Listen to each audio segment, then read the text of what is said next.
আজকে আমি ২০২৩ সালের বিশ্বকাপের পরবর্তী তদন্ত রিপোর্ট কিংবা ব্যর্থতার কারণ বের করার যে কমিটি হয় সেটার রিপোর্ট এখন আমার হাতে।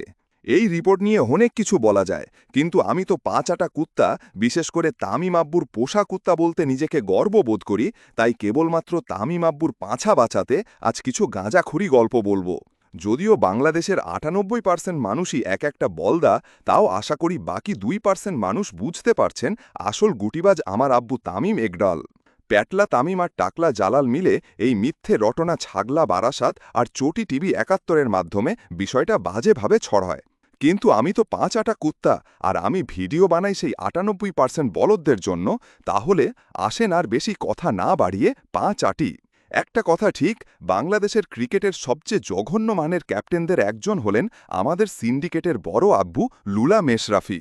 সে দলের মধ্যে এমন সিন্ডিকেট তৈরি করে যে নতুন প্লেয়ার আসার পথ বন্ধ হয়ে যায়। এমনকি হিজলা ফিজ কিংবা চেলাউদ্দিনদের মতো প্রতিভাবান প্লেয়ারদের বিকশিত হওয়ার সুযোগ না দিয়ে তাদেরও সিন্ডিকেটে যোগ করিয়ে তাদের নিজেদের যে স্কিলের উন্নতি করা প্রয়োজন সেটা থেকে দূরে রাখে। আব্বু মাম্মা ডলার খেমটা নাচ দেখার জন্য সাব্বির নাসিরের মতো প্রতিভাবানদের নিজের হাতে ধ্বংস করেন। এমনকি সোহানকেও সুযোগ না দিয়ে আম্মু ডাকফিকের পথ ঠিক রাখেন।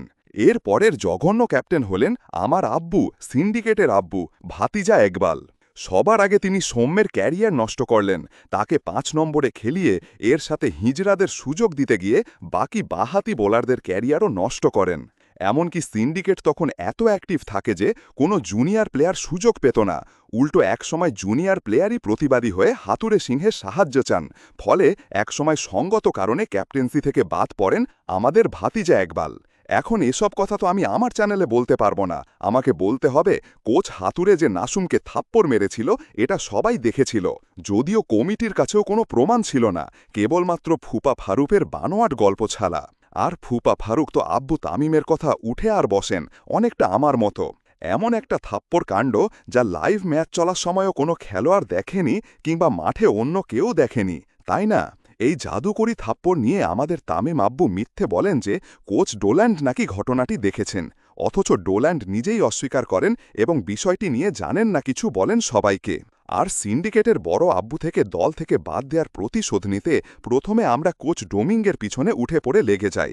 কিন্তু আমি নিজেও বুঝতে পারি না আমাদের চাঁটা এক্সপার্ট আব্বু তামিম এবার হাতুড়োকে চাটতে ব্যর্থ হবেন। শেষ পর্যন্ত আমাদের ভুলের বলি হয়ে যান তামিম আব্বু। আর এটার জন্য বড় আব্বু লুলা মেশরাফি অনেক চেষ্টা করেন তামিম আব্বুকে দলে ফেরাতে। এমনকি মোদির মাগি হাসিনার পা চাটতেও ছাড়েননি। কিন্তু শেষ পর্যন্ত আমাদের বিশ্বশ্রেষ্ঠ চাঁটার বাল মানে আব্বু ইকবালের আর বিশ্বকাপ খেলা হয়নি। মোট কথা, নাসুনকে থাপ্পড় মারার কথা মিথ্যে হলেও আমি আগামী ১ মাস ভিডিও করে যাব এটা বলে সব সত্যি। আব্বু ইকবাল কিছু জানেন না, কারণ তার তো চাটতে চাটতেই দিন চলে যায়, এত কিছু জানার সময় কই।